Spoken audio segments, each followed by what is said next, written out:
So I think what we can do is to look at, divide the first 5 years as one thing. I'm arbitrarily telling 5 years, it can be 4, it can be 6, but in the first phase, when a child is actually getting rooted to the context, to the real context of their lives, where nature is there, animals are there, where people are doing some meaningful work, and physical work, not computer work and writing, but actual something that they are doing, that cooking is actually happening there, small amount of farming is happening there. Some farming means, I don't mean big, but at least kitchen garden, some few things. So the child is actually seeing that life all over, in their context. And the first, that few years, first 6 years or so, is the time when the child is really getting rooted in the context of their lives, where sensorially they are connecting. Language at that time is not very important, but it's the sensorial connection with the world that gets established, in which the child is implicitly actually creating the framework for understanding, that experiential framework that enables the child to understand the world. 6, 7, so that keeps on happening. And then from next up to 14 years or so, there is a because you can see that in natural communities, that how children about 5, 6 years congregate in one group, and then slowly the kind of things that they do changes, and then they they do few other things. For example, in the first 5, 6 years, they will be near their home, not inside, but near their home, not very far. From 8, 9, 10, they become little more further, and around 12, 13, when puberty reaches, become puberty, definitely there is another change that is happening in their biology, so their explorations change, what they do changes, So I think that if we can look at this whole thing in terms of first phase for experiences and creating a certain framework for understanding the world, where implicit knowing is slowly taking place. And the next phase, when they are really exploring the world, engaging with it, where further knowing is continuously taking place. They are doing many things, they are making many things, which means they are actually intelligent, because the proof of intelligence is whether the child is able to do things, on their own. Not because of instruction, but completely on their own. And of course, after the 14 is the time when they would be able to, maybe through a process of reflection, through a process of what they've already gone through, articulating what is implicitly known into explicit. So explicit actually means it is turned into language. Implicit means it is in the body. Body knows, and because we are doing things. So the proof is in the, you can see, because the child is making things, doing things on their own.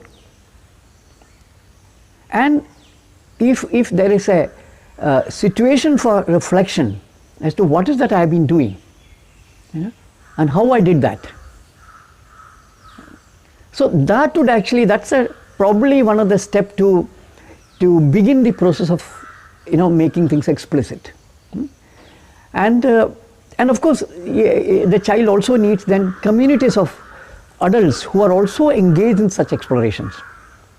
And these explorations are what is really important in this is that those explorations needs to be far more existential, in the sense, what is the most important thing that everybody should know about. One is how to look after their health. That's the most important thing. Second is what kind of food they should be eating. Third is how do you make this food. So naturally there is a hierarchy of knowledge in this case. One is self-knowledge. I don't mean self-knowledge in the spiritual sense, but at least know the body. When you are hungry, at least you know. And when you're not hungry, stop eating. That simple thing is not happening today, na? People don't even know when to stop eating, because that is the way their mind has been trained. And actually what we are eating is mental food, vitamin, not taste. That has nothing to do with it. So it is actually the theory that balanced food you should eat. You must have so much vitamin, so much this, so much. So it's all mathematical and calculated eating that we are going through. not our body's response to it. So how do you make your body intelligent enough to understand what is it that it knows?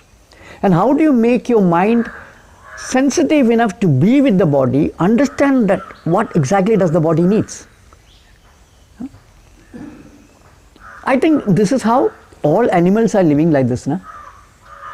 It knows what to eat, what not to eat, how much to eat, when to stop eating. You hardly ever see any animal that is, obese, bulky, lazy. So I think, so this whole reimagination should happen in this manner, And if you look into, so the higher studies also can happen exactly in the same way. And of course there are other things like, when you should do something called PhD or, whether, all those kind of things. I think all these things needs to be re-looked at in the sense that now today, if you look into this whole educational mafia system, that people go through, till they finish their PhD, they have not had any experience of anything. They have read many books, but with no experience, and they go into teaching, again with no experience of actual knowing of anything, and they die in that whole process, PhD, professor, vice chancellor, whatever, no experience. So there has to be a certain more intelligent way of reimagining education, in the sense that you spend some time doing this, learning this, then actually spend some time doing it, reflecting it, then are you ready for your next education, or is it required? Whether masters, when do you want to do masters? Do you have some experience in between? After masters, when you do PhD, do you have some experience to tell that this is what I want to explore further upon? Absolutely meaningless activities going on in the name of education today. And the most absurd I find is that the way we are producing philosophers who read books and books and books and claim they are philosophers. And there is, I think there is an ethic statement that coming from the Western philosophy, that a philosopher who is involved in ethics need not be ethical. You see? So there is no experiential understanding of anything philosophical they are talking about. The philosophical questions have not arisen out of their existence.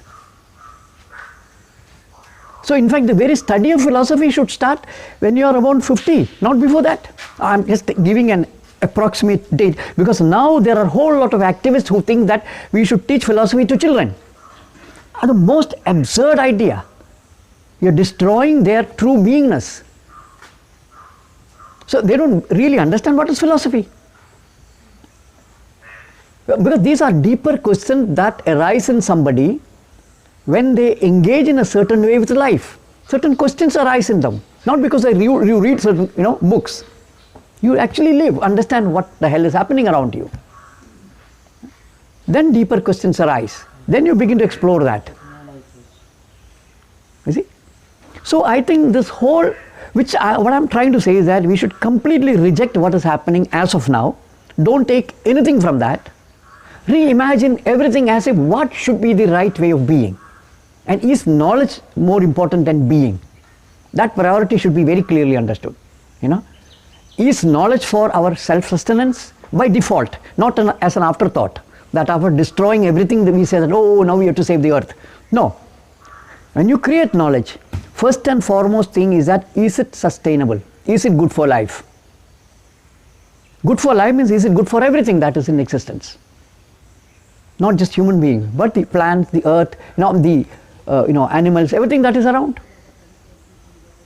So I think if we say we are civilized, we are educated, we are, all those, tags that we give ourselves, I think then we should be intelligently and sensitively re-looking at it, in this manner, I think.